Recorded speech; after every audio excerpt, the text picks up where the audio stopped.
दोस्तों आज की इस वीडियो में हम लोग डिस्कस करेंगे महेश दत्तानी का लिखा एक प्ले तारा। इस प्ले को लिखने से पहले दत्तानी ने खुद बताया कि मैंने बहुत सारे आर्टिकल्स और मेडिकल जर्नल्स को पढ़ा था साइमीज ट्विंस को देखने के लिए कि किस तरीके से इनको सेपरेट किया जाता है। दो आपस में जुड़े हुए बच्चे होते हैं ना, उनको एक राइटर को कुछ भी लिखने से पहले काफ़ी सारी रिसर्च करनी पड़ती है। तो मिस्टर पटेल नाम के एक आदमी थे जो एक गुजराती थे। उन्होंने भारती नाम की एक कन्नड़ लड़की से शादी कर ली। तो मिस्टर पटेल की फैमिली ने तो मना कर दिया कि ये इंटर रीजनल मैरिज है, इसको हम एक्सेप्ट नहीं करेंगे। इंटर रीजनल मतलब किसी और स्टेट की लड़की से शादी कर ली, वो भी कन्नड़। तो मिस्टर पटेल को फैमिली से अलग होकर रहना पड़ा अपनी वाइफ भारती के साथ में। भारती जो कि एक हाउस वाइफ थी। शादी के बाद उन्होंने अपने हाउस होल्ड की ड्यूटीज को संभाल लिया जैसे कि एक ट्रेडिशनल हिंदू वाइफ करती है।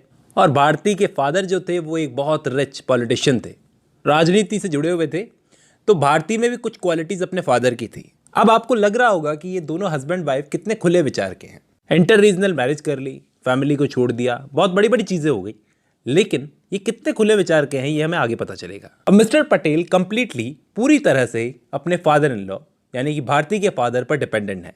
लेकिन शादी के थोड़े समय बाद में भारती और पटेल को दो जुड़े हुए बच्चे हुए, यानी दो कंजॉइंट ट्विंस, जिसमें एक लड़की थी जिसका नाम तारा और एक लड़का जिसका नाम चंदन।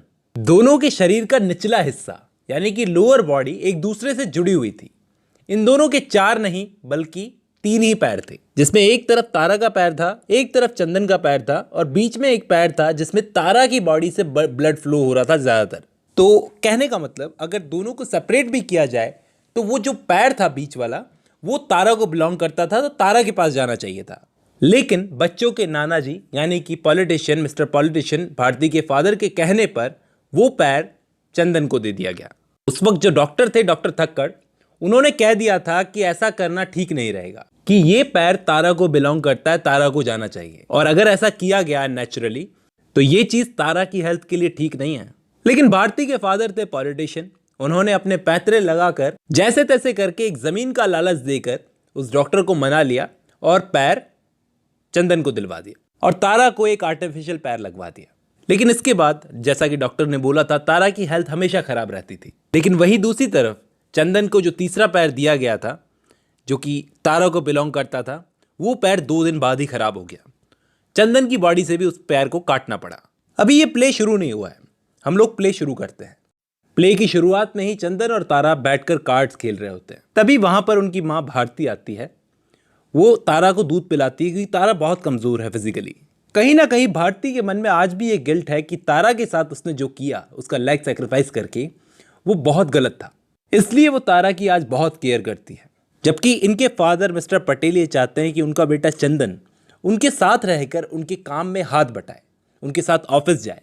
लेकिन चंदन को ये ऑफिस वाले काम में कोई इंटरेस्ट नहीं है। चंदन अपने फादर मिस्टर पटेल को कहता है कि आप तारा को ले जाइए ना, वो आपका ज़्यादा सपोर्ट कर सकती है इस काम में। ये चंदन अपनी बहन तारा से बहुत प्यार करता है, वो हर चीज़ में तारा को आगे रखता है। अब पड़ोस में रहने वाली एक लड़की थी रूपा, वो जब इनके घर में आती है तो इनको दूध पीता देखकर दोनों भाई बहनों को ऐसा बोलती है कि तुम लोग पटेल होकर दूध पी रहे हो। क्योंकि मैंने ऐसा सुना है कि पुराने टाइम में जो पटेल फैमिली वाले होते थे वो लड़कियों को दूध में डुबाकर इतने में वहाँ पर भारती आ जाती है और उसकी बात काट देती है। अब तारा का कोई फ्रेंड तो है नहीं, तो ये भारती क्या चाहती है कि ये रूपा जो है ये तारा की फ्रेंड बन जाए। इसके लिए ये रूपा को बहुत सारे गिफ्ट्स, चॉकलेट्स वगैरह देती हैं। जबकि चंदन को घर के काम करना बड़ा पसंद है, जैसे सिलाई, कुकिंग वगैरह। तो जब इसके फादर मिस्टर पटेल इसको ये सब करते हुए देखते हैं तो इसको डांटते हैं कि क्या लड़कियों वाले काम कर रहा है। वो अपनी वाइफ भारती पे भी चिल्लाने लगते हैं कि तुमने ये मेरे बेटे को क्या बना दिया। अब इस बात पर भारती और मिस्टर पटेल की आपस में लड़ाई हो जाती है। भारती बोलती है कि मैं अपने बच्चों को जाकर सब कुछ सच सच बता रही हूँ। तो मिस्टर पटेल बोलते तुम क्यों बताओगी, मैं बताऊंगा। अब इन दोनों हस्बैंड वाइफ ने आज तक अपने बच्चों को सच नहीं बताया है कि कैसे लेग सेक्रीफाइस किया गया। अब इस वक्त मिस्टर पटेल डिसाइड कर रहे हैं कि चंदन को इसकी हायर स्टडीज के लिए अब्रॉड भेजा जाए पढ़ने के लिए। तो इस पर भारती बोलती है कि फिर तारा का क्या। तो इस पर मिस्टर पटेल फिर से भारती पर चिल्लाने लगते हैं कि तुमने ही पहले तारा के बारे में कुछ नहीं सोचा, तुमको डिसाइड करना चाहिए कि तारा आगे क्या करेगी। अब यहीं पर तारा को कुछ हो जाता है और वो बेहोश होकर गिर जाती है। और यहीं पर एक्ट फर्स्ट खत्म होता है, एक्ट 2 शुरू होता है। एक्ट 2 में हमें पता चलता है कि तारा को किडनी से रिलेटेड कुछ प्रॉब्लम हो गई है और अब उसकी किडनी ट्रांसप्लांट करनी पड़ेगी। तो उसको किडनी कौन देगा? ऑफ कोर्स उसकी माँ भारती। भारती डिसाइड करती है कि मैं अपनी बेटी को अपनी किडनी दूंगी। वो शायद अपनी उसे एक गलती का पछतावा कर रही है कि तारा को भगवान जो ना दे सका वो मैं दूंगी। और ऐसा करने पर भारती को नर्वस ब्रेकडाउन हो जाता है। अब तारा तो ऑपरेशन के बाद घर पर आ गई, वो नॉर्मल थी, लेकिन उसकी माँ को नर्वस ब्रेकडाउन हो गया था। तारा को एक बात समझ में नहीं आती थी कि उसकी हेल्थ जो इतनी ख़राब रहती है तो उसके माँ बाप उसकी हेल्थ पर इतना खर्चा क्यों करते हैं, कि अगर वो इतना पैसा रास्ते पर चलने वाले गरीब और लाचार लोगों को दें तो कितना अच्छा होगा।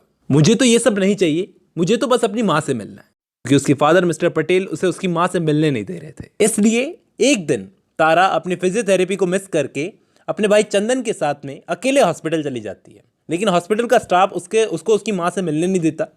उसके फादर को जब पता चलता है तो वो तारा पे बहुत चिल्लाते हैं कि तुम अकेले क्यों गई। तारा बोलती है कि मुझे अपनी माँ से मिलना है और मुझे जानना है कि वो क्या कहना चाहती है मुझे। शायद मेरी माँ को कोई ऐसा सीक्रेट पता है जो वो मुझे बताना चाहती है। तो इस पे मिस्टर पटेल तारा और चंदन को पूरी स्टोरी बताते हैं कि आखिर हुआ क्या था, कि तुम दोनों की माँ ने और तुम्हारे नाना ने मिलकर क्या किया था। डॉक्टर थक्कर को ब्राइब किया था, एक ज़मीन का लालच दिया था और वो पैर चंदन को दिलवाया था, जबकि वो तारा को बिलोंग करता था। और इस सब की वजह से मैं तो उस टाइम पे कुछ बोल नहीं सका और तुम्हारी माँ इसलिए आज इतने सेक्रीफाइस करती है तुम्हारे लिए। तारा अब सुनकर तारा को शॉक लगता है। अब करंट सिचुएशन ऐसी है कि इस बात को बहुत साल गुजर चुके हैं और चंदन इस वक्त लंदन में है, जो अपना नाम डैन बदलकर यहाँ पर रह रहा है, जो ये स्टोरी हमें सुना रहा होता है। उस वक्त इसके पास एक फ़ोन आता है इसके फादर का कि इसकी मदर की भी डेथ हो चुकी है। चंदन को ये चीज़ सुनकर बहुत दुख होता है। वो अपने फादर को बोलता है कि डैड, मैं वापस इंडिया नहीं लौट सकता। 6 साल पहले तारा गुजर गई, आज मम्मी गुजर गई और अब मेरे लिए वहाँ पर बचा क्या है। वो अपने फादर को भी एडवाइस देता है कि आप भी लंदन आ जाइए और इतना कहकर वो फ़ोन रख देता है और इसी के साथ ये प्ले ख़त्म होता है दोस्तों।